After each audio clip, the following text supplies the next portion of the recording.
Votre entreprise pense ne rien dépenser quand elle repousse les sujets compétences. En réalité, elle accumule peut-être une dette de compétences. Le jargon RH décrypté, un mot, une minute. Aujourd'hui, on parle de la dette de compétences. La dette de compétences, c'est l'accumulation des écarts entre les compétences disponibles dans l'entreprise et celles dont on a vraiment besoin. Et ce, quand ces écarts ne sont pas traités dans le temps et donc qui s'accumulent.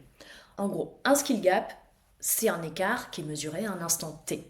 La dette compétence, c'est ce qui arrive quand cet écart-là reste parce qu'il n'a pas été traité, trimestre après trimestre et sans action structurée.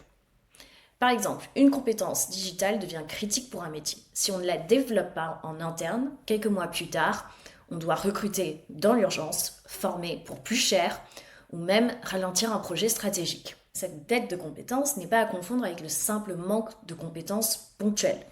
La dette est vraiment cumulative. Plus on attend, plus elle va coûter cher à résorber. Ce qui la rend dangereuse, c'est qu'elle n'apparaît pas clairement dans les budgets RH. Elle se cache dans d'autres symptômes, type le turnover, les recrutements évitables, les formations déclenchées trop tard, l'appel à des freelances en dernière minute et la perte de productivité ou même le manque de mobilité interne.